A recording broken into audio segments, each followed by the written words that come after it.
Hello, everybody. Happy Sunday. Oh, damn it. No. Oh, we were so close. Last week, we thought, because both of us thought that we had it on a delay and thought we were off, but we actually were spot on. So this, right before we logged on right now, I was like, okay, we got it last week. We just didn't know. And so we're going to get it this week. And then, you know what? That shows you. That's our thing. I think that's our thing, not getting it. Exactly. There we go. Damn it.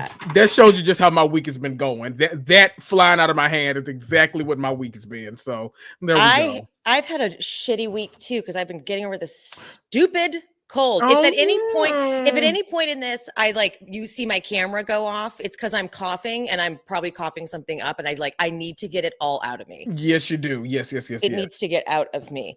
Why was your week bad?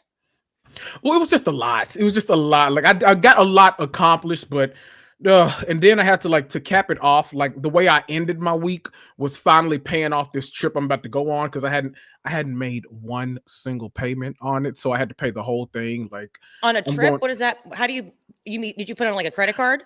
No, so you have to hold the reservation, but I had never they just charge your card 3 days before you come if you haven't paid for it yet. So it's we're all going to this. It's my cousin's big 50th birthday party, so we're all going to Mexico and Cancun for a week. This big. I know.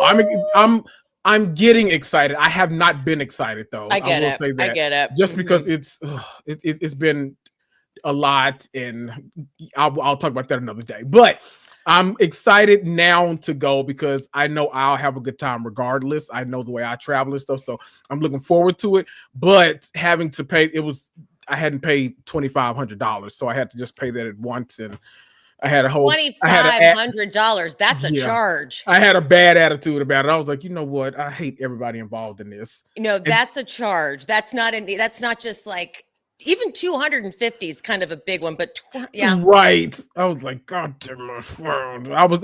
It's my fault because we literally put these reservations in, I feel like during the summertime, and I just never went back. I'm like, I might not go.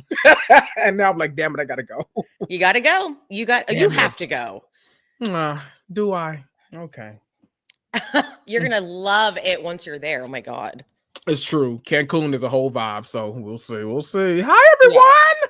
I know. Let's say hi to the chat. Hello, everybody. Let's see. Ooh, Zachary's here. Hi, Zachary. How are you? I haven't seen you in a minute. Hey, Zachy Boo. Hi, Max. Hi, everybody. Hi, guys. First up, this is sort of we sort of touched on this a little bit ago, so I wouldn't say we've been following the story, but kind of. Kinda. Boeing and how they've had all these whistleblowers. Not only have they had whistleblowers, they've had those whistleblowers perish.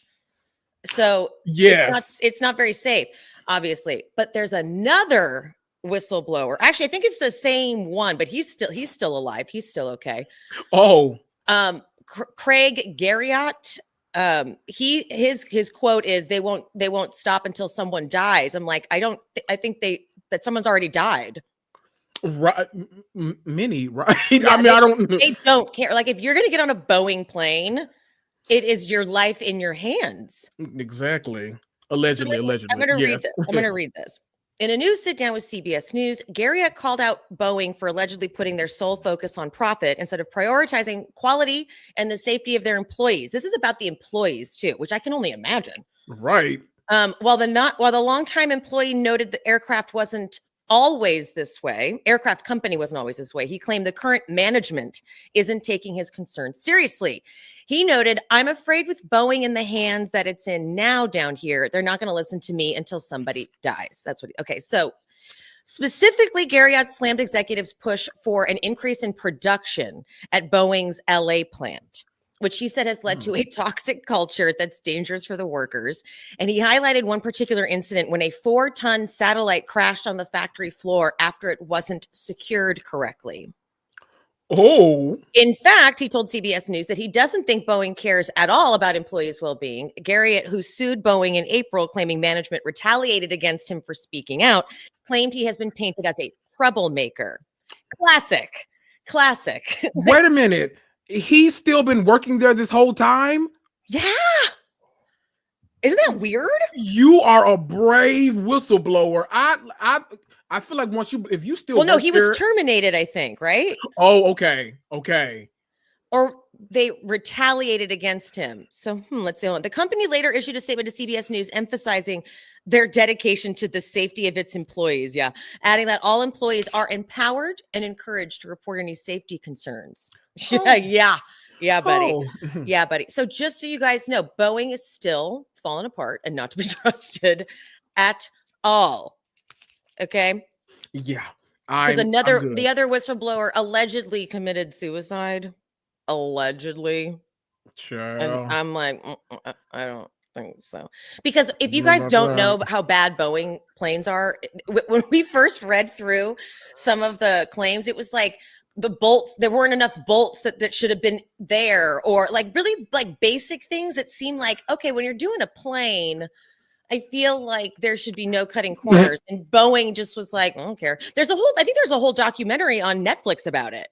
I feel like people just like looking out the window and they see something go by. They're like, "Was that the engine? What was that? Yeah. Like, what was that? That's not okay." It's a lot of scary stuff with Bo, and I feel like Boeing freaks me out. Oh, it freaks me out because I feel like every time it's not even just like a plane crash, but I feel like, oh gosh, allegedly, but every time I see something in the news about a disappearance too, I always feel like don't you feel like it's a Boeing plane? I'm like, oh my God, what is happening? No, Boeing is corrupt as hell. Goodness. Okay. So yeah, I know there's a Netflix doc because I feel like I almost started watching it. And then there is one. It's been out for years because I started watching it and I was getting pissed. And I was like, I should turn this off. Because like the executives that made these decisions and profited, of course, were like not able to be held accountable. It's like this is a crime. Like, this is like a mass murder, you guys. Like, right. Come on now. Sure. Oh, this wasn't on the agenda, but I just wanted to circle back to this because you brought it up last week. Oh, we love a recap. Simon suing Porsha. Yes. No, I was crying laughing last night. Okay, so for those who don't know, because I did not realize, I missed that in addition, he was trying to sue her for the show and like filming the show at first, but then he added on the defamation suit. But here's what's so fucking funny, and I can't stop laughing about it. Simon, Porsha posted, not saying Simon has erectile dysfunction. She just posted facts about erectile dysfunction. And then Simon was the one who then posted himself, erectile dysfunction affects many people and families. And you're like, oh my God. God. And then that got more attention on it. And now he's filed a lawsuit. And I'm like, if this goes to court, what are they going to say? Like, she posted about erectile dysfunction. Everyone knew she was talking about Simon. Okay, but she didn't say Simon, right? Exactly. Well, but then my client posted about the real side effects and effects of erectile dysfunction on families, and that drew more attention to it and made it clear it was Simon. Like, how why are we here? Why are we here? He posted that himself and he made it worse. I just love it. I just love it. I'm telling you, you know me, I love me some court TV, okay? I love me some Judge Judy, some Judge Mathis, some Judge Boyd on YouTube. Like I watch the girls, okay? I can only imagine what they would say if this case was brought to them, because Judge Judy would be like, you're an idiot. She did nothing you're an idiot. Why are we here today? We're having sushi for lunch. Why am I here? Like, you're wasting my time. I can just imagine Simon, that lady brought you into it in no way, especially after you had kept throwing subliminal after subliminal after subliminal at that's her. right. Yeah, he was in shade room comments, the neighborhood talk, the Jasmine brand, on his stories, on his main feed, everywhere, to where we all forgot what Simon did for a living because he hadn't posted anything about his businesses or all this travel he loves to do and all this stuff, because he was just so mad at Porsha that he wanted to let y'all know, oh no, she hops from man to man, and oh no, she thinks that this her house is actually my house, and all like all this kind of stuff. I'm home. He's doing that Bethany Frankel shit. I'm homeless. I don't have a house, even though I'm a multimillionaire. I don't have a house, and all this stuff. It's like, Simon, boo boo, bookie butt. Like, let's cut it out. No one has sympathy. I'm sorry. Thank you for reminding me of how messy he was. I forgot that, like, oh, he's the ex from hell. Yes. and all she did was post about erectile dysfunction, because those out, yeah, after like 19 things. Mm-hmm. And he fucked it up. And it was like, it's like, you can't write that. It's like, it's a comedy piece. Like, if you looked at this on paper, someone could write this as a comedy.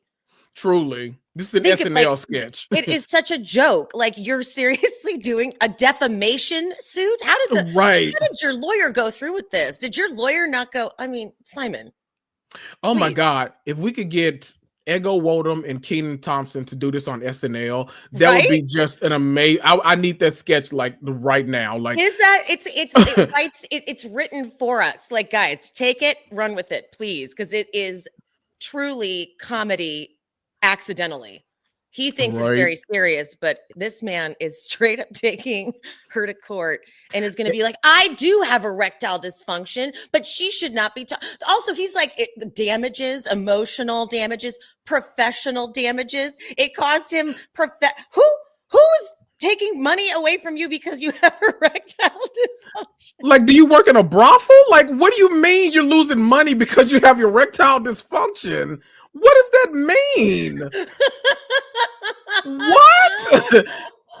What are we talking? Like, Simon has lost the plot like entirely. What are we talking about right now? I can't even.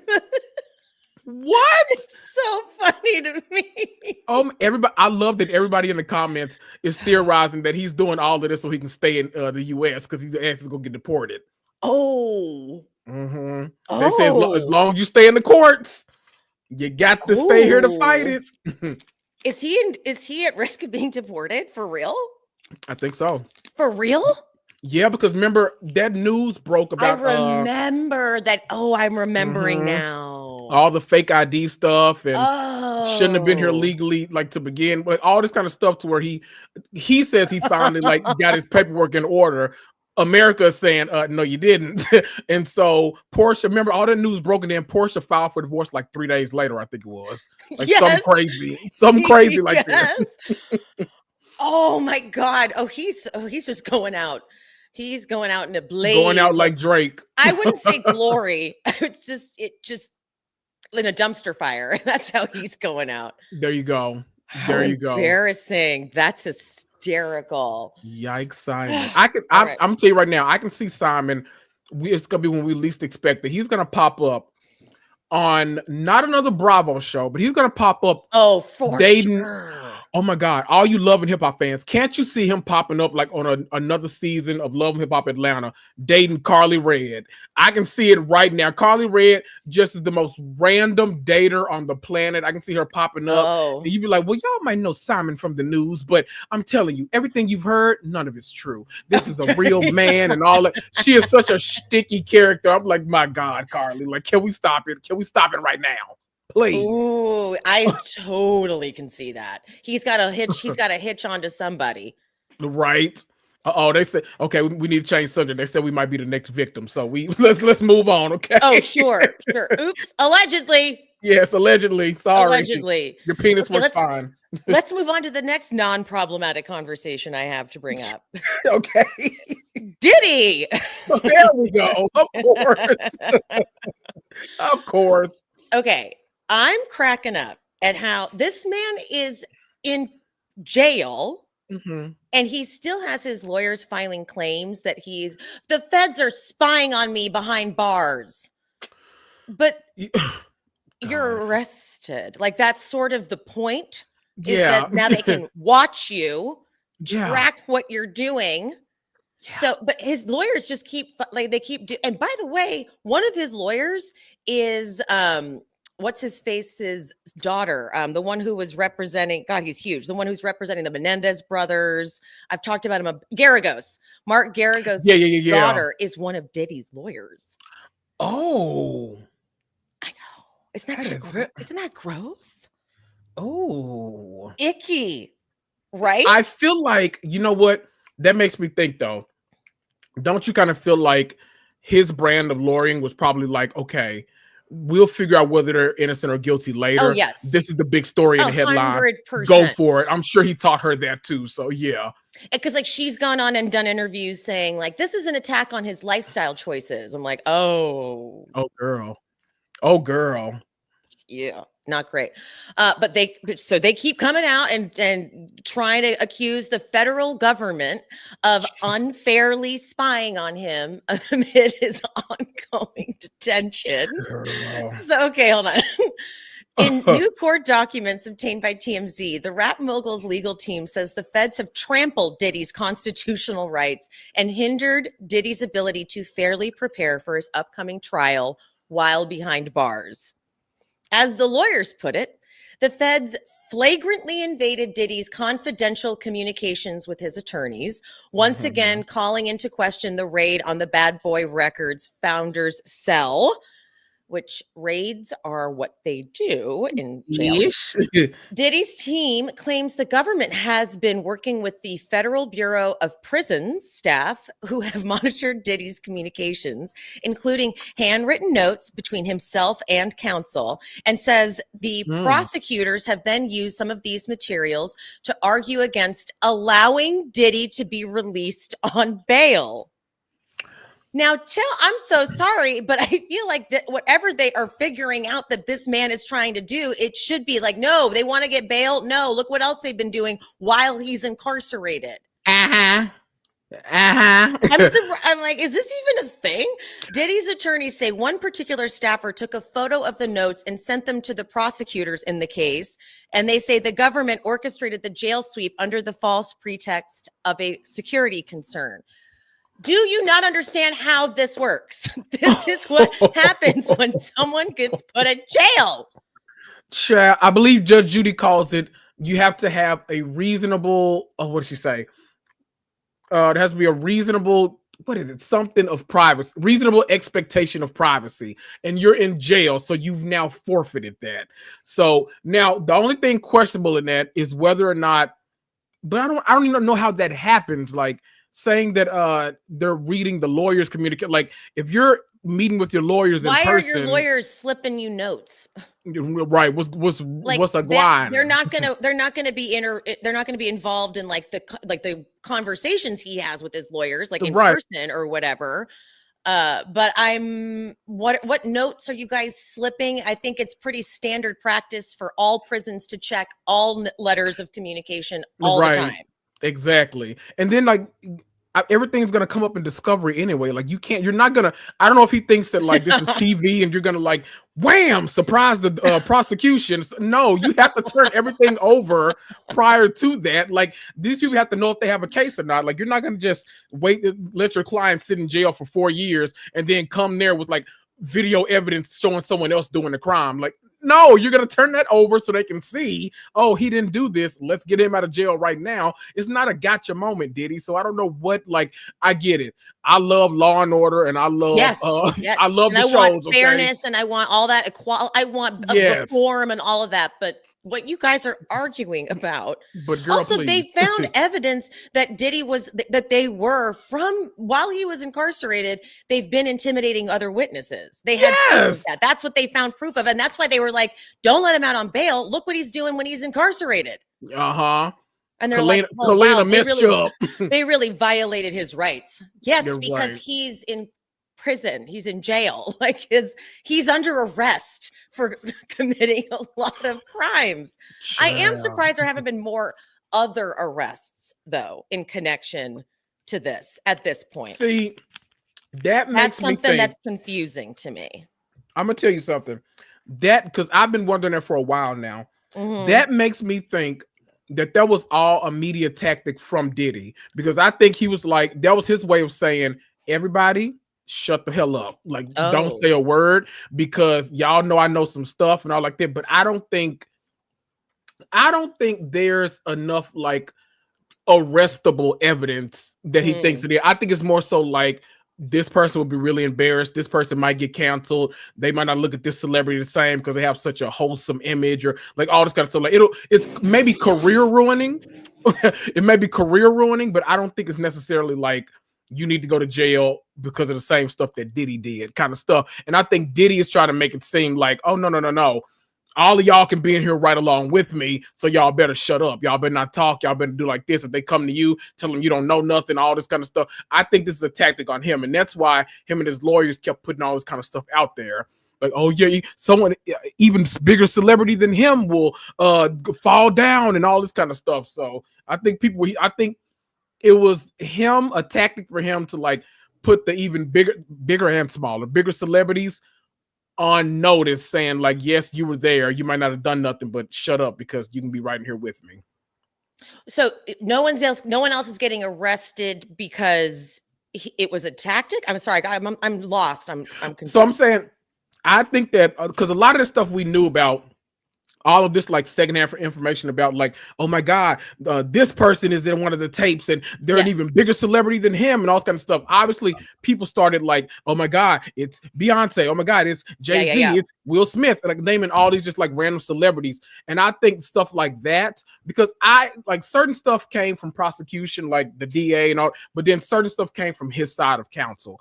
And I think that a lot of the stuff that they were putting out was kind of a tactic of like, because I do think I think all those tapes and everything, I definitely think there's some stuff on those tapes. Yeah. Now, I think the stuff on the tapes is more so like proclivities that we think are like, oh my God, this like I don't want to say like her because I don't think she's on the table. Like Ariana Grande, for instance, like she's Glenda in Wicked right now. She has a host like people like she's not wholesome. We know for us that follow pop culture, but she has a pretty wholesome image. Like she's one of those people you can put like in a Disney show or you can put here. Like, but I think that the way they're making it seem is that like, oh, on these tapes, you're gonna wind up in jail, when it's really like, oh, on these tapes, you're gonna get embarrassed if they come out. Oh. Yeah.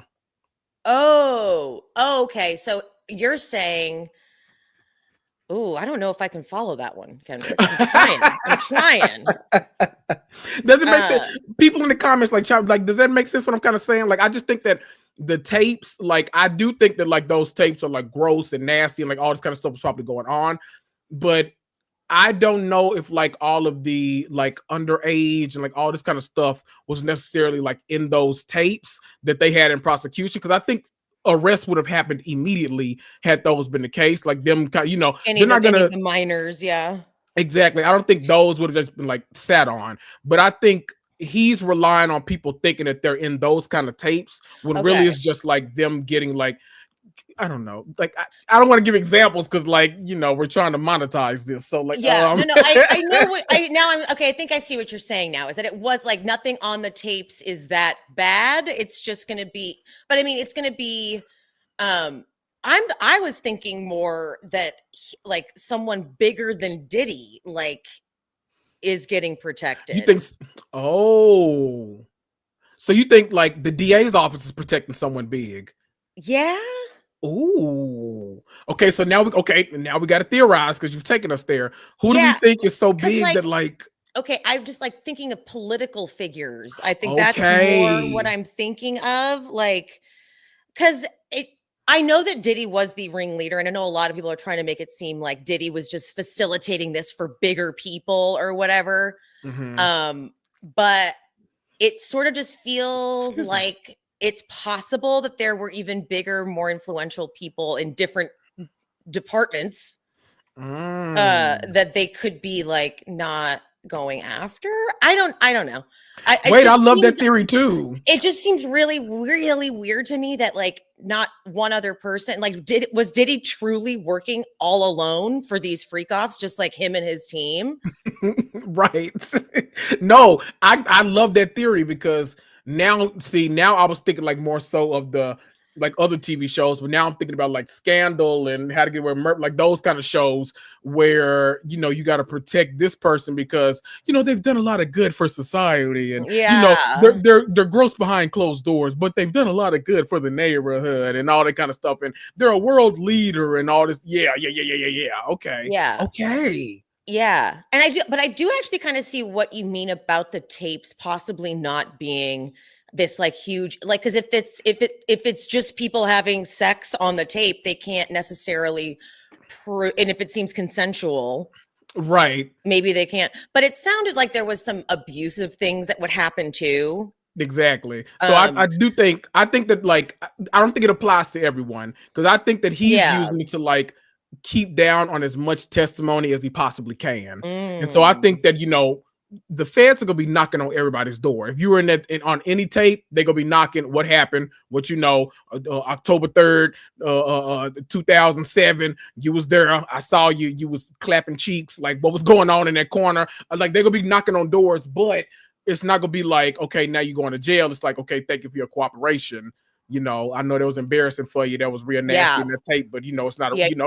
It's just it's a different corner of those sites that we visit. Sometimes it's just a different corner that might not always be acceptable to the masses. So just people want to keep their images in check, I think.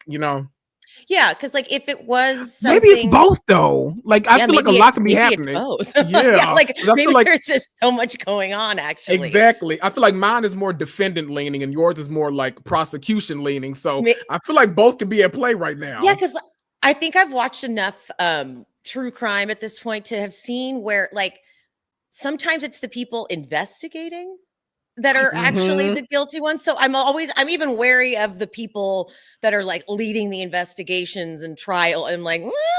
Oh, me too. You? I don't trust no DA. Right? That's what I'm saying. Like, they're not all like, so there's part of me that always wonders if like that's a big cover up too. Right. Or something. And I always see about, it wouldn't necessarily apply here, but I always see about like the judges who have like ownership in like jails and stuff like that. I'm like, ooh, that feels so like seedy to me. Like, that cannot be okay. I mean, I know they got them like hidden in different bank accounts and like offshores or stuff like that under different names, and it's hard to find, but that is gross because I feel like you got to look at those judges when they're incarceration rate. I think I'm thinking of, we might have seen the same like true crime thing, because I'm thinking of something about a judge in like a juvenile detention center right. I think we must have seen the same thing, because like they were literally just sending all these kids to the detention center because they got a kickback. Yep. Every time a bed was filled, they got a kickback. Yep. Yeah. So I'm like, what a gross business. Like, I know. Well, that's why we shouldn't privatize prisons. It is ludicrous that we do that. Ludicrous for profit. What? No. Goodness. What a profitable business. What are you, crazy? The only way to make a prison profitable is to treat them like shit and give them nothing. Exactly. Because that's the only way to get to your bottom line. Like, it's not a profit thing, guys. Exactly. So we don't feel bad for Diddy, but eyes on this case. Well, speaking of though, Diddy, his son now has been accused. I know. Yeah, no, I know. So, okay, I'm going to read through this. The 31-page lawsuit was filed in Los Angeles Superior Court. Los Angeles. Why did I not realize it was in Los Angeles? This person worked as a crew member and bartender on a yacht leased by Sean Combs and his family in December 2022. The experience was sold as a wholesome family excursion, but turned into a hedonistic environment, the lawsuit said. Suspected sex workers and other celebrities were often brought aboard. In the early morning of December 28th, interesting holiday choice. Christian Combs pressured, I can't pronounce this girl's, Marqueg her to drink a shot of tequila, and shortly thereafter he assaulted her, the lawsuit says. She Ooh. believes that tequila was possibly laced with drugs, which is their thing. Sean Combs is actually not accused of sexual assault in this lawsuit, but is included on allegations of liability and aiding and abetting. Well, yeah, I can imagine. Obviously, everyone who's come out about them has lied, but it would just really not surprise me in any way, shape, or form if that was something his son was doing. Right. I feel, listen, these celebrity kids are almost worse than the parents sometimes. Right? They are like, at least sometimes the parents like grow into the entitlement, but like the kids are born into it. So they don't know anything other than like only having like the privileged lifestyle. And I know this, I know that. I don't know anything about what you bum bitches are doing down there. I'm up here, that kind of stuff. So nothing about that would surprise me. And I mean, I feel like people have been whispering for a while now. I Like no one was too. Okay, I thought that too, and I was like, did I make that up? No, because I feel like when they showed up to the house to like raid it, I feel like nobody was surprised that his kids were there and were like in handcuffs and stuff. Cause like normally we'd be like, oh, that's gross. Remember when Jen Shaw's kids, like the guns were like, we on social media we were like, no, I hate that image. Like even though the officers were actually nice, but like the guns for like guns. Yeah, we all had a field day. I feel like when who was it? It was Christian and Justin, maybe, when they were in handcuffs, we were all just like, I really remember feeling like, well, I'm not like, it didn't even occur to me. Yep. Been a little rumbleation. Yeah. So not surprised. Unfortunately, not surprised at all. Yeah. Here's something that I'm very interested to get your take on. Ooh. So in Heather Gay's new book, one of the big excerpts that she's put out is the part about how allegedly Sharrieff tried to kiss Monica and Monica spurned his advances. Have you not seen that? I saw the headline, but it was so audacious to me that I just kept scrolling. I'm like, I'm not reading this story. Plus, Heather does a lot when she writes those damn books and does these book tours. I'm like, girl, I'm not giving you any. No, right. It's a lot, right? Because what a part of the little clip or the excerpt is, she says that Garcia was allegedly pining for Sharrieff from the moment she met him, and this was one of her absurd fantasies. But the fantasy is that they went to a parking lot and that he tried to kiss her and she pushed him off. So I'm like, that was a fantasy of hers, right? To push him away. They have obviously come out and denied this, though. We categorically denied. Well, it was a we. So I'm sure somebody. Oh no, it's from their lawyer. Okay. Both my clients, Jen and Sharrieff Shah, have ignored the continuous attempts for bait by Monica and others for storyline. Ooh. Yeah. Jen continues to remain consistent with her journey of positive rehabilitation and will not entertain frivolous narratives from those seeking a rise from her or her family. It's a good statement. It's a good one. Girl. I have thoughts. First of all, Heather, I feel like with most of us, has lost a lot of trust with these books. So especially with the whole Black Eye Gate, because I mean, you waited till the season 4 finale to tell us what actually happened, but you were going around doing a book tour telling everybody. I'm glad you brought that up, because she makes a point to say that I tell everything about the Black Eye. There will be no more questions about the Black Eye in the book. Oh, so we couldn't learn it from the first book when you were using that to peddle. Girl, that pissed me off. Okay, first of all. All of this, I feel like my trust level with Heather is so low at this point, especially when she brings these books into it. I'm like, oh girl, I don't believe nothing you're saying. But this feels very like, I still hate Monica. I can still use Jen because she can't respond. Sharrieff somehow is going to catch a stray. And it's just like, it feels like she's pulling stuff out of her ass. Like, when would it, like, of all people, because Sharrieff, we know, is a very like low-key, low-tone person. He's not one to like fight for camera time and like all that kind of stuff. No, not for camera time at all. No. So like, I can imagine him, like, of all people in Salt Lake City, if he wants to cheat on his wife who's in prison. Maybe they got an arrangement too, by the way. I don't know. But if he wants to do something within those parameters, I can't imagine he's saying, you know what?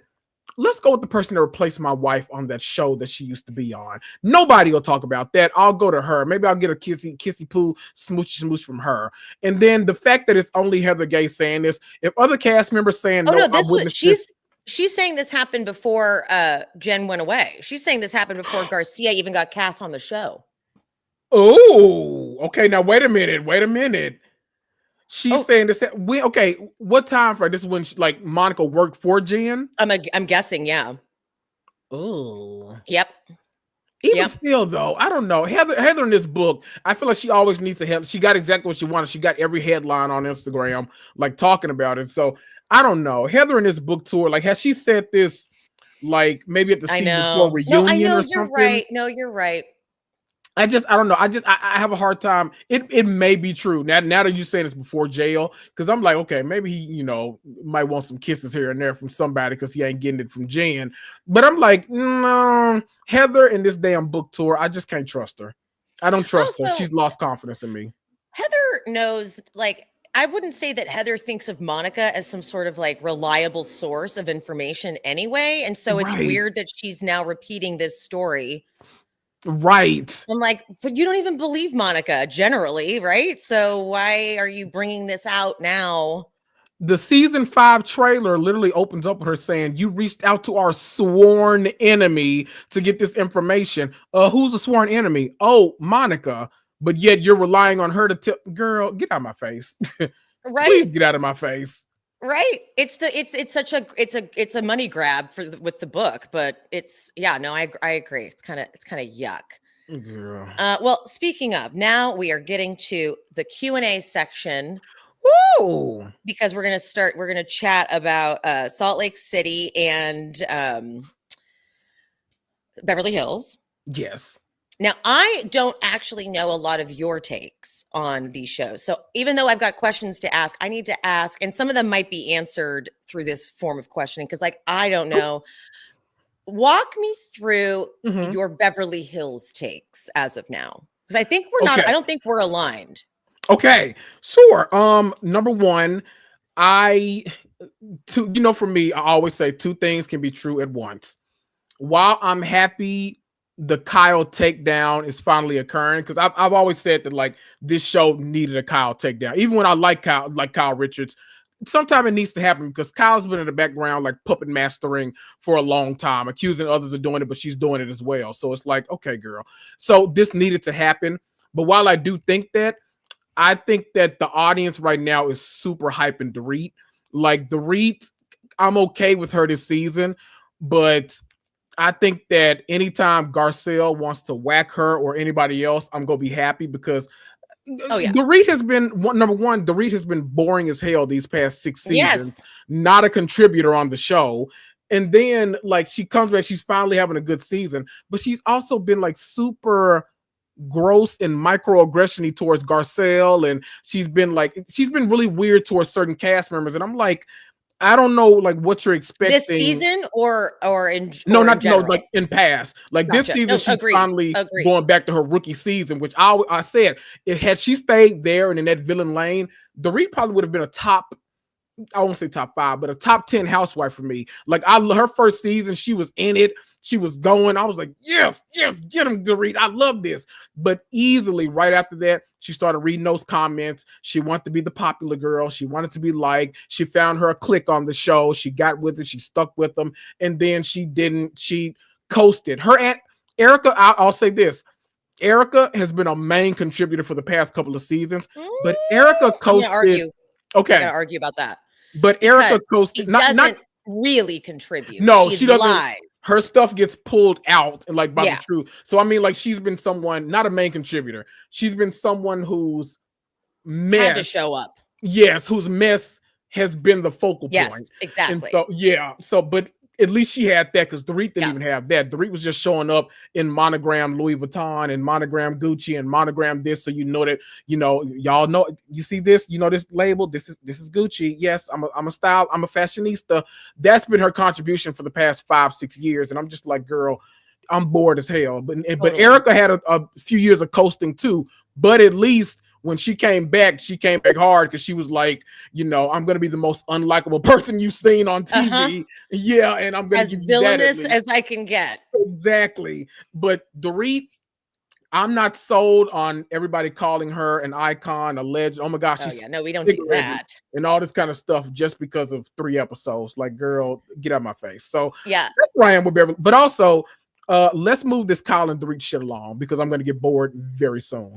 Well, the problem is it's the only thing they've got. Child. And that's what happens every single year. They get the one storyline and it stays linear and they don't deviate and they just coast on it. And it makes me crazy because then when you think about Salt Lake City and you're like, you can't even keep up with the amount of interchangeable dynamics happening in the group. Like it gets nuts. So I feel, because what I didn't realize, I watched Dorit's like hot mic, the Bravo podcast thing that Alex Baskin does. And I didn't realize that PK and Dorit had only been married for like 2 years when she got on the show. And then they were on the show longer than they were not on the show as a married couple. And that's very interesting to me. Very. I don't understand the side of the audience and even content creators who are all like team PK, because PK is like been such a scam artist. Like we've watched him be like a total scam artist on the show. All of his bankruptcies have come out, all the tax liens, and a lot of this shit he did while with Dorit. Like in 2016 was one of the tax liens and they were married by then. So he and he told her to quit working. She was a designer when he met her. He wanted her to just take care of the kids. Right. And then because he wanted just some trophy wife to have his kids and not work, but he couldn't afford that. Yet he wanted that. And so then he has been just scamming and charlatan-y all this time. And all Dorit's had to like shut her mouth about some shit too. Like I'm thinking back to remember that weird season where they were both in a confessional? Dorit had that little black like newsboy cap on. Yes. And they were both like eating. Like instead of like they were like, yes, like, yes. It was so weird because they were asking questions about yes. Yeah. Keep eating. Yeah. We're so relatable. See, yeah. It was weird. So like he's been trying to like, lie to our faces this whole time. And Dorit, I swear Dorit has like a comprehension issue. Because absolutely. I said this on this week's recap. Garcelle is one of the most straightforward, direct people communication wise on this show, honestly, of like all the franchises. Like she's absurdly, like she just says it literally. And I did a whole compilation of this season. I think it was 2 seasons, maybe 3 seasons ago now. I can't remember. And Garcelle says to Dorit, "Oh, well, you would never have Sutton's back." And Dorit goes, "Garcelle, what do you mean?" And so then Garcelle repeats, "You would never have Sutton's back." Right. Garcelle, what is it you're saying? I don't know how much more direct she could be, honey. Right. When Dorit doesn't like the answer or the things that are coming out of someone's mouth, she just doesn't understand it. Yes. Like, gee, I wonder, like she always says, gee, that's her thing. Gee, I wonder, what's that about? She's telling you what it's about. Exactly. That awful fight. The fight that always sticks in my head was the one, I think it was Lisa Rinna's lips party. And it was Garcelle and Dorit fighting across that table. Yes. And Dorit was horrific in that scene. Oh, I just was like, bitch, you need to. Oh, I was so mad at her. And again, Garcelle was being as direct as she could have been. Like she couldn't put it any more direct. And right. It's like, what are you trying to say to me? Oh my God, she's telling, I don't know. So like, girl, I feel like PK would like they'd get in this trouble, like these bankruptcies and things would come up. And like, if she would ask a question, PK would give her some bullshit answer. And I don't think comprehending things is her strong suit. I really just don't. So now that she's not with, and it's also weird too that like I think she would get back together with PK, but I'm like, this guy, but she gave up everything for him. So I think maybe she's like, but you wanted us to just be a family and just be together. They were only married for 8 years or 6 years or 9 years. I mean, I know that's a long time, but still, like, you know, that's a pretty shortened period of time compared to the other marriages that we've seen on these shows. Right. And so, like, I'm in no way saying that Dorit is like a good person necessarily, but I'm not going to be team PK. People are like, oh, she just wanted to spend all of his money. I'm like, no. PK wanted that. Like PK was trying. Remember what he said to Maurice? He said to Mauricio, I'm the king of real estate or something like that one time. Yeah. And Mauricio like laughed at him like, okay, what are you talking about? All right, little man. Yes. Literally. Exactly. All right, little man. Like, so, you know, PK, I'm not going to be all team. So I'm here for Dorit being like getting rid of it, but I know any second she's going to do something that's just horrible and I'm going to be mad at her again. Because next week we got Garcelle is joining in the fight between Kyle and Dorit. And I can only imagine what's going to come out of Dorit's mouth. See, this is why, like, I made it a point. I think the first episode, by the way, everyone, I want to make it known I am not biased against Dorit because Dorit blocked me on Instagram recently, and I am not biased against her because no one said that, but I want to make it known I'm not biased against her. But Dorit is one of those people that I feel like sometimes the stuff that comes out of her mouth is so just ignorant that I have to highlight and say like, why? No, like, no, that's no. Anything she says is just ignorant sometimes. But the first episode, I made it a point to tell everybody, I'm like, okay, this is a great episode for Dorit. She really showed up. She looked like she's trying to lead the Kyle takedown. We've been wanting the Kyle takedown. That's great. But I'm telling everybody, I'm like, do not get your hopes up because Dorit is going to, once again, like she does every season, she's going to show her true colors. Now, whether you choose to overlook them because she's an anti-Kyle this season, that says more about you. Yeah. Exactly, than it does about her. She's gonna be the Karen that we know she is, that she does all the time, and people are gonna choose either to not like, oh well, you know, I just, you know, Garcelle and Sutton, they rely on Dorit every season and this and that. And I'm like, oh girl, like, what planet are we on right now? Like, can we like live back in reality? Like, I understand that like for whatever reason, you might not like Garcelle, you might not like Sutton, you might not like Jennifer Tilly, like whatever. But like to be on the other side, like to be team Dorit or team whoever they're fighting with, team them simply because you don't like Garcelle, Sutton, or whatever, that doesn't mean you like that person. That means you just hate this group over here even more. A common enemy. Exactly. And the enemy of my enemy is my friend. Like, girl, shut up. They're frustrated. Beverly Hills has always been frustrating for me because I feel like as a cast, they do the absolute least. The absolute least. And I feel like some of the other franchises like show up and just every single person gives their absolute all, and fans don't appreciate it. They appreciate the mediocrity so much sometimes. I'm like, girl, can we let's move forward. Say, Bravo clearly throws as much money at Beverly Hills as it can because I have never seen more promos for any show than I saw for Beverly Hills. I was like, I noted it. I was like, okay, so every other show, like Married to Medicine, got no press. Hello. You know, like they really don't, like Beverly Hills, they make sure that shit gets promoted and you know when it's coming out, and like, and they obviously put a ton of money into their, like every time they do a new credit sequence and every time they do new like opening, whatever they call those pictures with the diamonds and stuff. So like they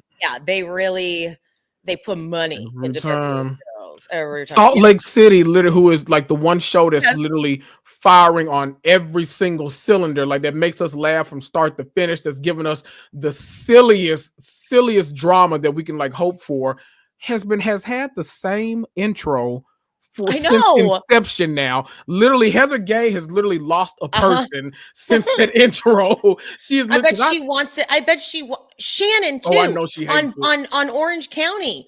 They use an old one too, and Shannon when she was heavier, and I'm like, guys, hell, come up. Yep. It's bad. It's bad. I know Why they do you hate guys this. do that? I mean, I don't understand why only Beverly Hills gets it consistently. Every single season of every fucking franchise needs to do new ones. Exactly. How much can it cost? How much were you saving in the budget? Come on. Right. Pull from something else, because that is it's like you need new credit sequence every season for a normal other show. Right. Scripted. So it's such a, like, it really pulls you out of it too when you see the old like imagery. You're like, oh yeah, it does. Give them a new one. Everyone deserves it. Because let me tell you something. Like New Jersey, that was a crime that they did that. That was they were like a decade in. We were like, okay, now, like, can we do something about this? Like, Caroline isn't even on the show anymore. Can we at least take her out of the intro? They just would pull people and like put them in. It just looked weird. It did, and you can always tell. It's just like when you see a big budget movie that has like terrible CGI. These intros are like that sometimes because they use the same intro from like 4 seasons, but they'll input somebody in. It's like a whole nother filter, another lighting. I'm like, oh, because they can't keep it consistent. So you're like, oh Jesus, okay, so just do all new ones. Jesus Christ, it is ludicrous to me. Okay, well, let's go over to Salt Lake City. Actually, no, wait. I want to know, how do you feel about the new girl on Beverly Hills, Bose? Oh, I like her so far. Love her. I like her. Yes, I feel she's, first of all, I love when we get black opulence on television. I just love, like, I mean, she worked for her money. Like, my God, I know, right? Doing going the corporate route is so. I understood her so much on the smallest of scale, because I didn't even get anywhere near that. But like, when she said that when you're off, you're never off. Your phone is always going off. You've always got an email. You've always got it's so true. And it's not for you. It's not for your business. It's to fix something else so that the company looks good. Exactly. And then for that man to say to her, you haven't had enough wins. Classic. Because it's always someone's job in corporate to keep you down, to humble a bitch. I'm telling you. It's like that. There were the guys that used to come to Soho House, like the big regional guys, or like the big heads of the company that would come in, and I'm like, it's their job to point something out, because they got to write some dumbass recap of their trip. And I had a conversation with Emily about forks. I'm like, cool, thanks. Right, exactly. I swear, it's like it's someone's job to do that, to be like, I had a conversation with Bose about how she hasn't had enough wins. It's like, oh, fuck off. Okay, fuck off right now. Right. So like, yeah, she's somebody that works at the #1 streamer that they haven't had enough wins. Like, shut up. Like, please get out of my face.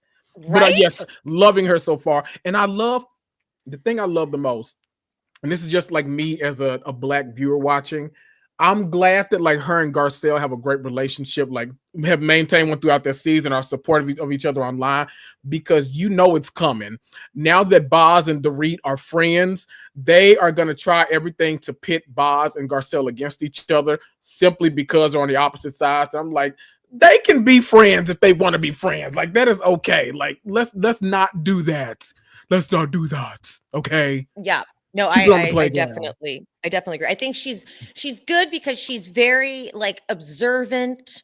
I can tell she's very empathetic. She's funny. She's funny. She has really good commentary. Yeah, she's just like fitting in really well. Like she's joining and she's like observing and watching, but like present and wants to be there. Yeah. Let me ask you this, because this seems to be, I think the masses agree, but like this, I've seen people not agree. How do you feel about Jennifer Tilly? Oh, I love her. Me too. People don't like her? Who doesn't like Jennifer Tilly? But I think it's the voice that's like maybe throwing them off some. But I love it. Let me tell you something. Because about Jennifer Tilly. When I hear Jennifer Tilly, I'm the biggest Family Guy fan in the world. So like I know Bonnie Swanson. Like, that's nothing. But when I found out she was getting that Simpsons money too, I know. Oh, bitch. Like, walking in with a $35,000 purse because Marge had another great episode. Oh, that's my kind of girl right there. That's my kind of girl. And the Valentine, fact that are you kidding she me? said it perfectly. She's like, we wouldn't have known that Simpsons would have gone on for 100 years. Right. So like it seemed like the right thing to do, right? Because it's like, all right, well, yeah, you were here when I started. It's still going. Crazy. And she's still getting a cut. That was awesome. That Can was you imagine factoid. Thank you, Jennifer Tilly. Can you imagine divorcing somebody and he's just like, you know what? You were hearing me when I started this little company called Uber. You can have half of it. You know, it probably won't be anything, but you know, I'm really trying right now. You're like, okay, I'll take half of the divorce. And then you're sitting in 2024, like being flown around in space shuttles to go places because why not? You got Uber money. Oh, like, my God. I like on the after show, Jennifer Tilly is hilarious. Oh, she is so fun. Like oh, let me tell you. That's why I brought that up. I forgot. That's what I think got me blocked by Dorit. I'm surprised I'm not blocked. I'm surprised she hadn't blocked me sooner, honestly. But it's not because of stuff I do on social media. I whack her a lot on the podcast because she says a lot of stupid shit on the show. So like I have to talk about it. So I'm surprised she wouldn't hear that. But I think what pissed her off this season, because I've seen her up until recently, it was I posted like a couple of clips from the after show, that first episode where Jennifer Tilly was talking about, you know, I think when Dorit heard she was getting divorced and when she was talking about PK, and when Garcelle goes, not when she heard, that was so funny. I posted like all of those clips of her like whacking PK and Dorit, and I think because I tag stuff like, you know, oh, hashtag Kyle Richards, hashtag Dorit Kimsley, you know, when I do like the Beverly Hills stuff. Yeah, I think that's what pissed her off, and that's what got me on the block list. That's what got me invited to the block party. Which makes sense. I'm okay with that. A surprise. That's a surprise to me. I'm surprised I'm not blocked because now you remember I made that content years ago now where it was Dorit's new tagline and it was to the music, like the dun dun dun, dun like the theme music, and her going, my mother's best friend is black. Oh, yes. That was me and you. That was like the biggest running joke for like both of us. Like we would not let that die on social media. And I'm surprised she wasn't pissed off about that. But she even commented on it and went, is this supposed to be funny? And then that just made it even funnier because everyone was like, yes, it is, and like all like whatever. But I was like, I thought for sure that would have gotten me blocked. No. Right. I was shocked. I was like, I think she respected it because I put some time into it. Like I made it nice. Like I made it look like it could have been her intro because I put like the music to it and everything. So maybe she just respected it. But I'm shocked I'm not blocked. I love that. I'm still blocked by Kyle. Still blocked by Kyle. Been blocked by Kyle for forever. And I know the one I got that what got me blocked. I only had like 700 followers at the time. This was forever ago. And it was when they had the reunion, the virtual reunion, and Kyle tried to come for Garcelle for not paying what she had bid at the charity. And I posted something like, Kyle, you're nasty. This was a gross way to do it or whatever. And that got me blocked. And I didn't even realize I was blocked until someone tried to send me something of hers. And I was like, wait, what? Because like, I think honestly, at the time I was so new into posting and doing anything online that I was more like honored she even knew who I was. Right. That's like, oh, okay. That's the same way with me because like I literally this is probably unpopular opinion because I've heard some people say what when I say it but I actually love this like browner hair on Dorit as opposed to like the very blonde that she does. I think she looks so like sophisticated and like I love that blonde hair, like that brown hair. So I'm like, ooh, I love that. I wanted to say that in my story because I'm like, you know what? I whack Dorit a lot. I want to post something nice. So I'm like, let me go over here. I was gonna go to her Instagram because I think the picture was on her actual Instagram. I was gonna go there and pull it. And I was like, okay, DOR. And like all these fan pages were popping up. I'm like, IT. And I'm like, okay, AEM, like spelling out her whole name. Nothing would come up. I'm like, So then I search on Google. I type in Dorit Kimsley Instagram. It pops right up. I'm like, that's so weird. Why isn't that coming up? I click on it. No post available. No post yet. I'm like, did this heifer block me? And then, of course, I sent it to Kaya. I'm like, will you like send me one of Dorit's posts so I can see if I'm blocked? Okay, like what is going on? And so Kaya sends it to me, and of course Kaya's already commented on there. She's like, Dorit, unblock Kendrick. He didn't do anything. I'm like, okay, like no. It's so stupid, but it kind of makes me happy. She joins an exclusive list because there are a few, not many though, because I'm actually pretty nice on. So I don't get mean on social media. You're not someone, right? The only other person I was a victim of was my girl Mary Cosby when she did that blocking spree. That just still that makes me so sad for you. Me too. Although, am I blocked? Actually, do I get Mary?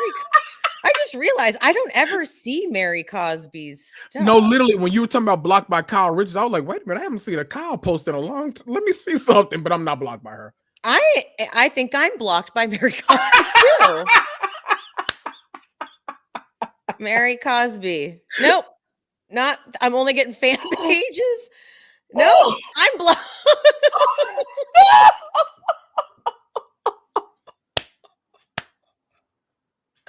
I love that, but you know what? I think she has most like content creators blocked. Yeah, I was like, I don't like, you know what? That's okay. What that could have been. Who knows? I know. And she only knew like how much people go up for her on. Like, she would unblock everybody. I know.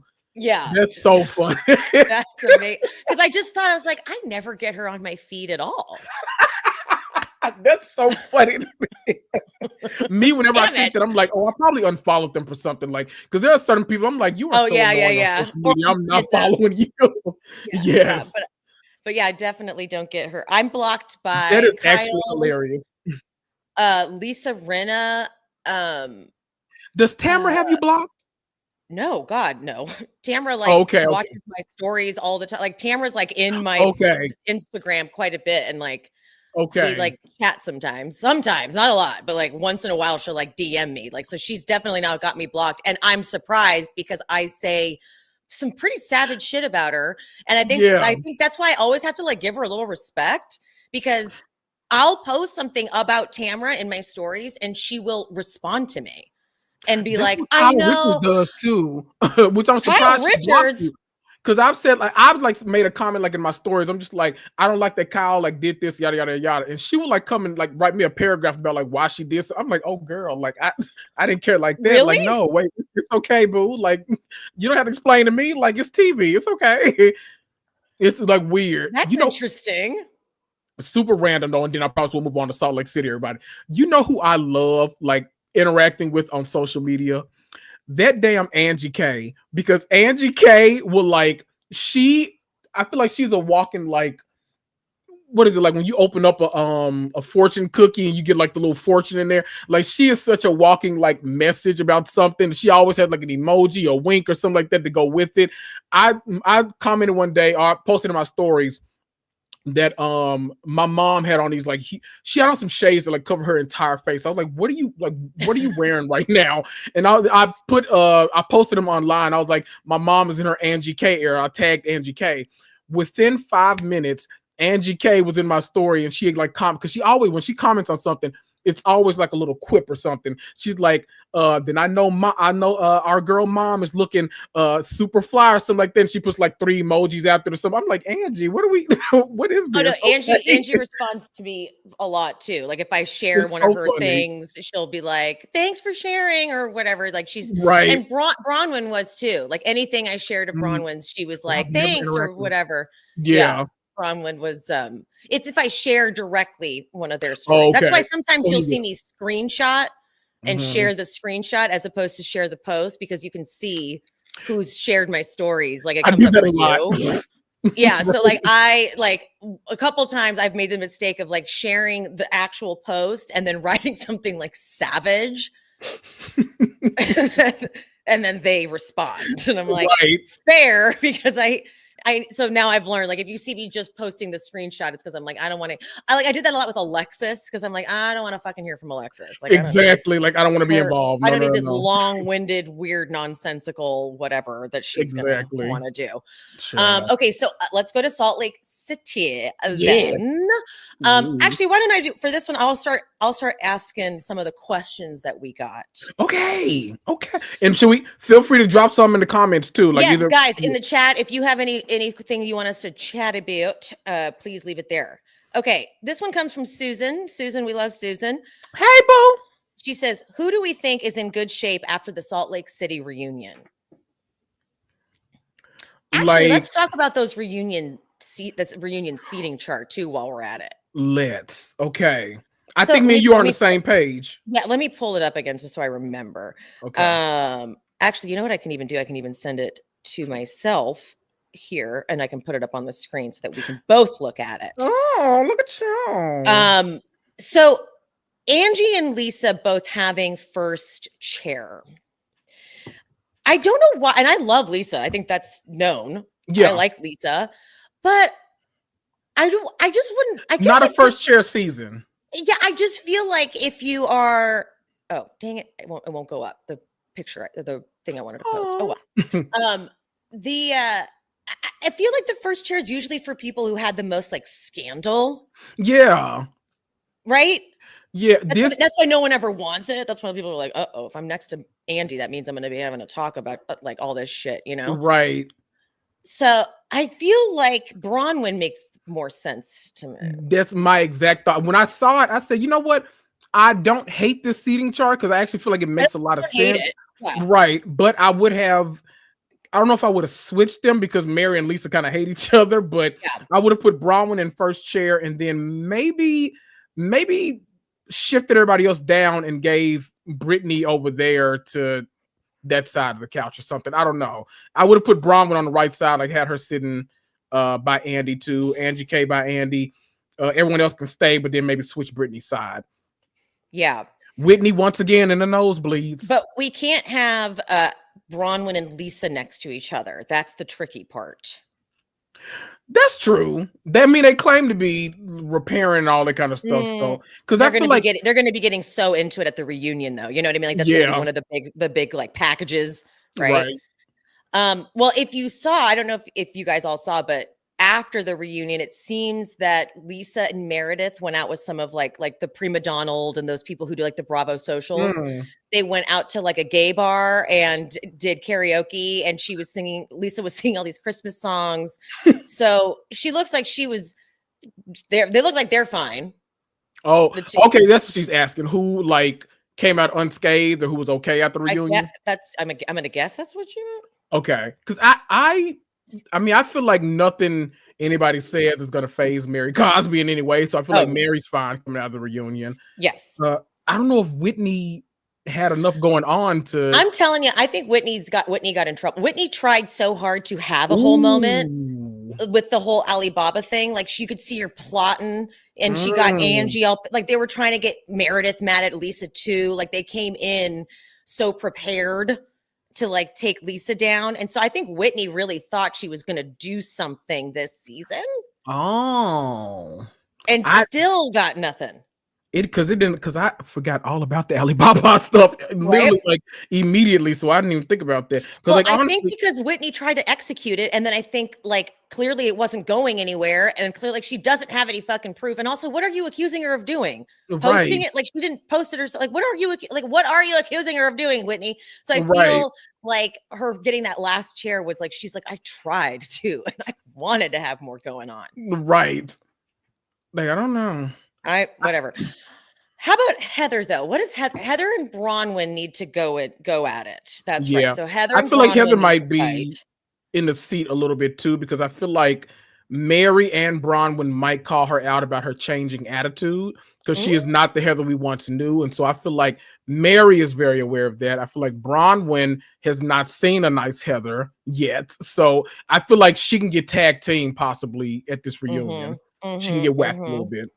I feel like Angie is actually going to have the hardest time Because probably. Angie doesn't like to admit she's done anything wrong ever. She really does a great job of acting like she's the innocent party, and she's like pretty fucking savage.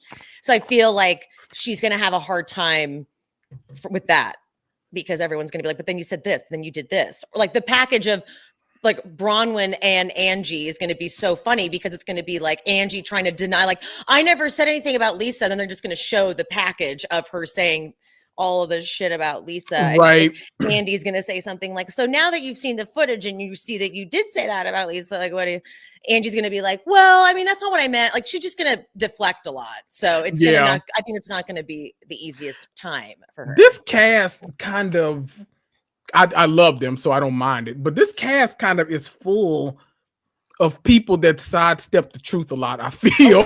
Like a lot of them. Because I feel like Meredith has been called to the carpet a lot about her social media activity, but will not own up to it. Heather lies about everything, apparently, because, I mean, we can't get the truth out of her to save our lives. Who else is on here?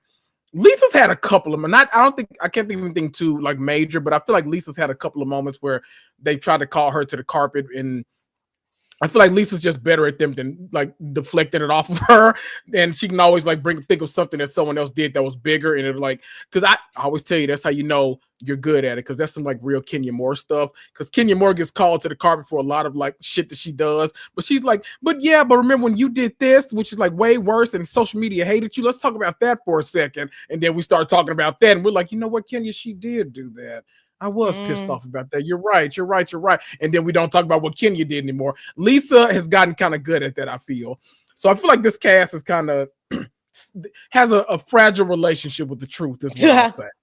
Yeah. Very fragile. Yeah. Can I say, Angie K, from season 4, well, I'll say from season 3 to now, has really done a complete 180 in my mind as a character on this show, because I did not see it for Angie K. Like season 3, when she was a friend of, I was like, who are these random ass friends? I don't care about a single one of them. Don't come back. I don't care. They upgraded her season 4. I'm like, why is she upgraded? That makes no sense to me. But like halfway through season 4, I was like, do I like Angie? I'm not sure. And now I'm just like full on like, man, Angie kind of makes this show for me. Something like, I feel like there are a lot of episodes where I'm like, you know what, Angie, bravo, you're really her doing that whole like high body count hair, whatever, and Lisa and Mary both laughing their faces off was just too good. I love it. It was so good. Yeah, no, I like all of the. I appreciate the entire cast, even the ones that drive me crazy. Please don't change it. Yes, do not change a thing. I don't really need Brittany, but I guess she wasn't too bad because she did bring some like stupid shit. But like, I could have her be like less involved, maybe. I would say, hot take. I would say keep her as a friend, but I would even say Beverly Hills for too long has had like 15 main cast members. Bump Brittany's ass up, because Brittany contributed a lot this season. Now, was it all goofy mess? Please, no. Yeah. I don't know if I can handle more of her. I thought she was a great cast choice. Oh my God. Ring. She only brought the Jared stuff and the guy, and she's always like, guys, you know, you're being really mean to me. I'm like, this guy, I like really like him. Like, I have a hard time. My biggest like ick on another person are is women who obsess about being with a man and want to be alone. Like, I don't get it. I'm like, you have lost your children through doing this. So I have a hard time with Brittany on like a high level. Like, she just, it's something, I don't know, it's my own trigger, but like, I can't stand women who are like this. I'm with you right there. But my whole thing, that what I talk about on the podcast a lot is, I'm not someone that needs like people to, I want everyone like to move away from like the storyline thing. You know, I don't need people to like to have a storyline. I need you to be good on the show. And I feel like when I say good, I mean like how you interact with others. Because I feel like it could go a lot of ways with her. Because I feel like people just choose to like ignore her. But I feel like they all like actively want to engage with Brittany because they feel like she's so ridiculous sometimes. And it's just like, she's just a ridiculous. She's like entertainment. Like they pull her in, like, you're going to probably say something silly. Exactly. And I feel I can bounce off of her. I can do that. Like, I can give you that she it's like her standing up and saying, "What about me?" It's like, whoa. Yes, it's very desperate, and you know That what? is I don't mind the that's desperation. crazy. Yes. Yeah. Hi, Bobby is here. Hi, Bobby. BKW Hey, Ninja. That's Bobby. He said, I wonder if they're going to bring up that lawsuit with Vita at the reunion. Actually, I think that's been settled because I brought that up to someone who has like a connection to Lisa Barlow. And I jokingly was like, how's she doing? And like, I had that tone and they were like, fine. What? I was like, well, I mean, the lawsuits. And he's like, oh no, I think that one of them's dropped and there was another one that's been whatever dismissed or something. So it's like, she doesn't even talk about it. I'm like, oh, okay. So probably a blip like at the beginning, like, how you doing, Lisa? What's new with the lawsuits? Something like that. Oh, they've been settled, like that. And then probably no more mention. Yeah, maybe like that. Maybe like that. Let's take some of these. How long do you give it until Heather and Lisa fall out? I know that is very shaky ground. Yeah. That is very shaky ground. It's not going to take much, but I don't know because I was so surprised at how much Lisa wanted to be so tight with Heather. Like how she was like, I was a very good friend to you. I just want you to know that. I'm like, why are we trying so hard? What's happening here? Everything about this friendship, because Heather really wants to be friends with Lisa. And I think the big component about this is Jen Shah. I feel like Jen Shah was like really like I don't want to say it because I don't want to like put this light on Giselle, but I feel like she was like the Giselle of her show where like people wanted to be friends with her because she made herself the it girl. And so everybody kind of wanted to be like Jen Shah. They want to be on Jen Shah's good side rather than her bad side. And whether it's for good reasons or bad, because like, you know, if you're on Giselle's bad side, she's going to come with you with everything. And you're going to have to answer a lot of stuff.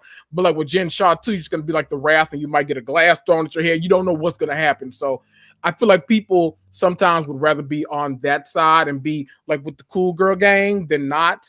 But now with Jen gone, that's such a big void. And I almost feel like Heather and Lisa, despite how hard they didn't want to, they've kind of like made this like unspoken pact that like, okay, this could really be our show. We're the two names of this show.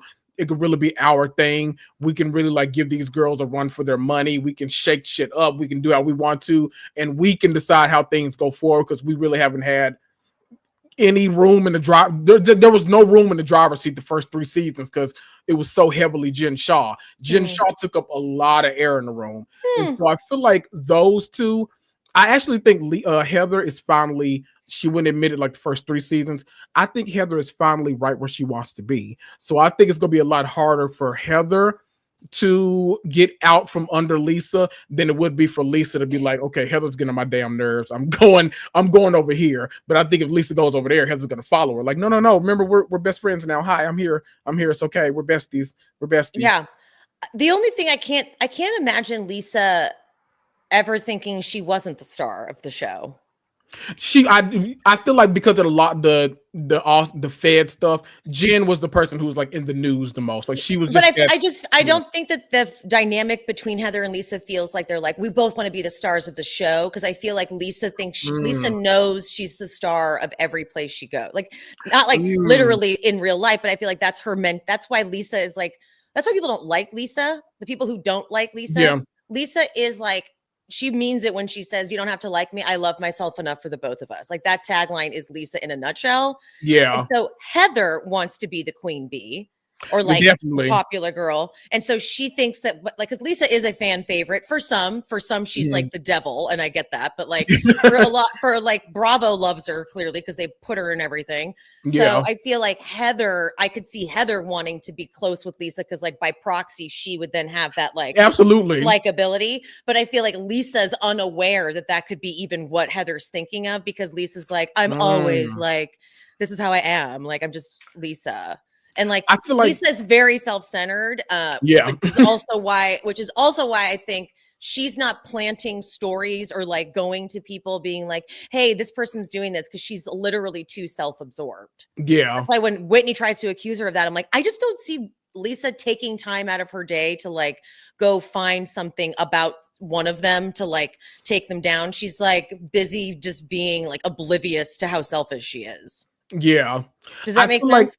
Yeah, absolutely. I feel like the only like caveat I would give that is I feel like Heather, since season 1. She's done a complete change though. But Totally. I feel like since season 1, Heather has gotten a lot of like the public recognition on this show. Like she's gotten the, oh my God, Rihanna follows her. She loves Heather Gay. She said it's her favorite Salt Lake City housewife. We've got, oh my God, everyone knows receipt. They're saying receipts proof timeline in Congress. Oh my God, on the floor. I'm so so I feel like those, like she has a lot of those like moments, probably a lot more unintentional. Like she probably doesn't, you know, she doesn't think it's gonna be that big, but you know what I mean? So I feel like that. And also someone made a good point. I feel like Bravo has kind of like push them as the focal points of this show, even though like fans are like, you know, I love this person, I love them. I feel like we're so far in now because we're 5 seasons in now.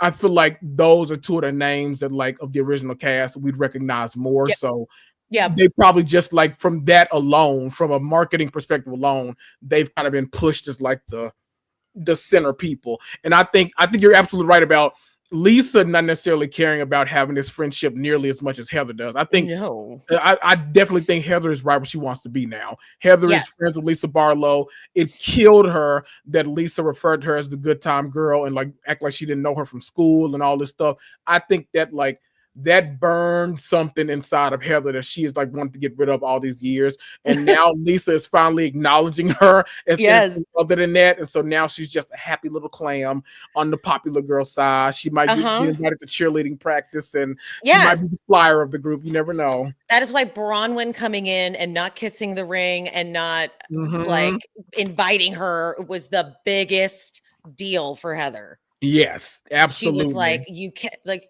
her not getting invited, and I hated to say this, but I was like, there was an episode that she wasn't in at all, and it wasn't until I like saw the comments of people saying like, interesting, Heather wasn't even in this episode, I didn't even miss her, and I was like, oh my God, she wasn't, and I didn't think either. Brittany wasn't either. I didn't know her paranoia, like Heather's paranoia of not being invited, was fair because it's like it's true. People were like, wow, this really can function without her. Exactly. But I do think that when she came to Mary's thing and Heather, when she came to Mary's thing and did like, even though it was a little annoying, even though it was not a little, it was annoying. Heather was being really annoying. Like, oh, Bronwyn, it's nice of Mary to invite everyone. Thank you for inviting everyone. Like doing that whole thing. I'm like, well, she had to do something. Like Heather had to do something. She was left out of a trip. Like the bitch had to show up and do some housewives type of thing. Like you have to, like you gotta, you know what I mean? You gotta come up and be like, and she shut herself down really quick. It was like Whitney steps in to be like, Heather, maybe your triggers are this or whatever she's trying to say. And Heather goes, I know I am being I know I'm being hard on her. And I know, and that it like finally made her like check herself. Right. Like, she was saying like out loud, like, I'm aware that I'm being hard on her unfairly. And she had, like, stop herself. She's like, oh wait, that's not a good thing. Wait a minute. So I will apologize. Like, together. She's also like, she's hell bent on like this whole, and I don't know how many more new girls gonna have to go through it, but like she's hell bent on this whole like we've trauma bonded over Monica and Jen Shaw. Like you weren't there for it, so you can never be a part of this group. And it's like, oh girl, like when she said we are foxhole friends. Good God. Oh, okay. Heather. She wanted to catch on like the Fox Force 5. I'm like, girl, we don't want them either. It's like we don't want them either, though. Like, that's funny. She did. This next question comes from Max. We kind of already answered it, but does Brittany deserve a snowflake? I would be okay with an 8-person season, like, because I feel like I don't know. Brittany's interested in me, but I would be just as okay if they left her as a friend. I think she's done enough to get another season, honestly, because I feel like she's been just as involved in. You know, I think this is one of those situations, if I'm not mistaken, where because the kids like couldn't be involved with it, they couldn't you know, escalate her if they wanted to. So, you know, I think now normally they make those people like not sit out a season, but you know, sit on the sidelines, quote unquote, for a season as like a friend of, and then we'll evaluate and like potentially bump them up or keep them as a friend. And I think she's probably in that boat because I feel like, in my mind at least, I think she did enough to appear in at least 2 parts of this reunion. Like I think she should be there for like brought out at the end of episode 1, stay through majority of episode 2. Like I think she's done enough to like be in the mix with all of them. So I wouldn't be surprised if she got this is such a random ass reference, but if she got the Porsha season 7 treatment when she got dropped down to a friend after the fight, and she literally came out like after the first segment and sat there at the entire reunion because it's fucking Porsha. I wouldn't be surprised if Brittany got that treatment where it was like, you know what, come out. You were involved in literally everything, so come and talk about this stuff. Okay. I don't think that'll happen, but you know. This is a one I've seen a lot online. This is from Tiff. Hey, You think Meredith hired security, which she spelled security, really funny, to get her lick back and have Angie escorted out? Like, do you think that she literally had security there and like let Angie show up so that she could kick her out? Oh, I'm seeing this a lot. I'm seeing this a lot. I focus on something else entirely, but that's actually really interesting. I can see that because Meredith. One thing about Meredith, she's go plan some stuff. Meredith, we all know she loves to kick somebody out. It didn't work the first time she tried to. And she literally was like security to the busser. Yes, like it did not work at all. He's like, "Ma'am, who do you think I am?" Like, what do you? He goes up to the server. She's like, "I would like her to leave," and he's like, "Okay. I mean, I can get you guys more water. Like, right. Like, what? How am I contributing to this? I don't. Do you want to what do you want me to do here? Like, do I go? You want me to go over and be like, "Ma'am, this lady here wants you to go." Exactly. Like, what am I supposed to do here? I'm sorry. I have no dog in this fight. It would be hilarious if Mary was like, "I will have security there in case I need to throw anyone out for real." And then as soon as she got even a lick of Angie doing something, it was like she was ready to go. Like she was ready to go. When Brooks walked over to her and said, "Hey, you should go like check on her," she's like crying. Remember when Brooks was like, "You know, you're beautiful," or "You look beautiful," or whatever. That was too cute. But then he goes over to her and is like, "Hey," goes, and she was already like, "Angie?" You could see it. You could see her ready to go. And so she pulls Brittany over like, "What happened? Tell me now. We're both victims of Angie." Like she was ready to go. But then Angie came over and in no way made it any better for her because she comes over and she's like, "Okay, Brittany, sorry. I do like your hair." And Lisa goes, "Okay, she doesn't. That's a lie." I'm also glad Lisa told her. She's like, "Look, girl, it's a little dry. Okay, just try this little treatment I do. Like you'll be fine." You cannot write that comedy. I'm literally. Sorry. She's like, "Don't let her make you feel bad. But seriously, you really could use a Therametique treatment." Well, I mean, you can't get more comedy than this show. Like, my God, my God. I promise you though. This goes to show you sometimes when you remove the dark cloud over shows, sometimes the comedy aspect of it can work, and they work when they're not in this like the dark. I call it the dark shadow of Jen Shaw, right? Because when Jen was there, it was so dark. So dark, my God. You're right. No, that was real. Wait, can I tell you what I focused on like for this? Yes. I actually thought my whole thing, I was like, is Meredith really kicking someone out after making this whole stink about getting kicked out of Mary's house? Like this literally just happened like an episode ago, and now you're like ready to kick Angie out of this. And it's like, are these two things happening? Like I don't understand like why this is a thing right now. But I mean I love it because listen, I love a through thread. I love a through thread to reality TV, okay? So I won't complain. I'm sorry. Meredith then is having to now, because it's so Meredith, she takes everything so seriously. She's now having to like really go to a place of drama to justify what she did. But it's like, it's not working. And you can tell she knows it's not working, but like in the preview for next week, she's like, "She left me no choice." You don't go to a woman and not support a woman and like trying to do this whole thing. And it's like, no, you literally didn't need to have security escort her out of the party. Right. Exactly. And I love Angie told her, she's like, "I'm literally 100 pounds. Like, you do not need to escort me out." They hand Angie the coat and she goes, "That's not even my coat. That's Brittany's coat." She throws it. You can't write this shit. It's so stupid. It is. It really, really is so stupid. Let's see if I God. have any more questions in the chat. Hold on. Let's see. I might have missed something. I feel like Andy's on. There must be more Lisa than the Britt and Angie showed up. Britt and Angie showed up in the same dress to the reunion, and they made Brittany change. Brittany and Angie showed up in the same dress that they at the reunion, and they made Brittany change. What are the odds?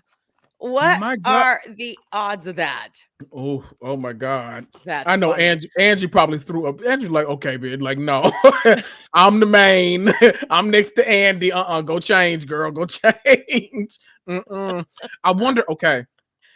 Let me tell you something. I hope Salt Lake City had a theme this year. And by theme, I mean like make the girls wear like similar colors. Cause when they try to do a theme, they like do like Pirates of the Caribbean, or they do Hidden Fig, like they do like really extreme things. And I'm like, can we just do like a jewel tone theme, or like can we just do like a nude like it's the hardest part about Salt Lake City is how much they fail at reunion looks. It's so bad. It's another level. Like it's so bad. Of all the franchises, it's like they are the worst, hands down, by far.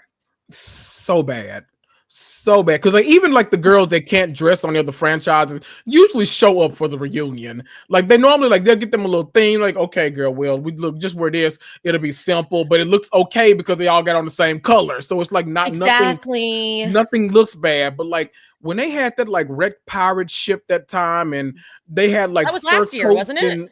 Was it with Monica? Whenever it was bad. It was bad. I was like, oh, girl, what we doing? I'm thinking of the one with Meredith wearing the Brooks Marks like furry coat with the pants. That one was really bad too. No, they really like, so we don't have any looks yet, do we? Nothing's been released of their nothing. Probably won't get them. Let's see. They normally film, for those that don't know, reunion about a month out from like when we're going to see it. No, but I mean, when are we going to get? We haven't gotten photos yet. Right, and that'll normally happen around like usually like a week and a half, 2 weeks before the actual reunion. So yeah, we probably got like 2 more weeks before we see. Oh, I'm dying because they just usually are very bad, and they should have just gone with an all black. That's the safest. I love all black. Yes, all black. That's it. Don't even try it, guys. Don't even fucking try it. If you screw it up, that's fine. It's not as bad. But it's like, even when you said jewel tones, which actually, hold on. Beverly Hills has been really bad too with the. They suck at reunion, and we can throw OC in there too sometimes, because OC. They got it right this year, I feel, but I feel like I was shocked when I saw their photos. I was like, oh, OC kind of looks good this year, but normally Heather is in like the first thing she can find. Last year's Shannon Bedore hair, it was like crimped. Yes. Body with the yellow. It wasn't great. It really wasn't great. That wasn't good. But like Beverly Hills has been really bad. Now that I'm going back through it in my head, we've had some real bad looks. Kyle with her like weird updo with the clips and like the strands sticking out and like the bangs in the front and like a mini dress like that. Garcelle looked horrible that season too. Sutton looked horrible that season. Sutton had this sad little ponytail that was like just on the top of her head. I was like, if you're gonna do a ponytail as the look, you got to put an extension in there or something, because like that looks like the way I do my hair when I'm about to wash my face. Right, like give us a little body or something. Like my God. So actually, maybe I was about to like try to compare it to Beverly Hills, and then my brain was like, wait a minute, nope. Like nope. All bad. Nope. Literally, the best is Atlanta, Potomac. Easily. In Miami, I feel like those are the three. Miami, they were really yes. They always look good. Ooh, wait, hot. Oh, this might be a hot take. I don't know if it is. I know how y'all feel about the girls, but I love me. Like I feel like from everyday looks, like the regular scenes, from interview looks, confessionals, and reunion, I feel like Dubai does the best. They're gone now. Mm. R.I.P. Dubai. But Dubai, they took those fashions They did. seriously. I will give you that. And they looked great. And they did all red this past reunion too. I feel like everyone looked great overall. I mean, some kind of, but overall they look. I think what works so visually is when it is all like in the same color scheme, is that you can just take it in, as opposed to when it's all different. You're like, everyone looks individually so crazy. Exactly. So let's start doing, because when they let Beverly Hills like, oh, let's do old Hollywood, I'm like, oh shit, here we go. Now, I'm like, here we go. If they stick with that would be cool if they stuck with that theme for the reunion, but they won't. They won't. They're gonna just literally come looking like dead starlets. everyone is in a different, like, everyone's going to a different event at their reunion. Everybody. A different event during a different season too. Look with the red headpiece, with the bun, with the bun that was like, that was a crime. That was a fucking mess. That was like a Project Runway reject. Exactly. All bad. They didn't finish sewing it, and they just put it on their model to walk her. That's what that looked like. It was bad. And they were like, she was like, something happened with the dress too. So they had to like wait for that look. And I'm like, oh, I would have been whacking Dorit that whole reunion off the strength of that alone. Like, are you kidding me? Jeez. Goodness. All right. I think we have to wrap this up. We could keep going and going and going. I have like so many other questions, but we've already been doing this for an hour and a half. But thank you guys the most for being here. You guys have been so much fun in the chat, and thank you all so much for your support every week. I love when y'all are so active here.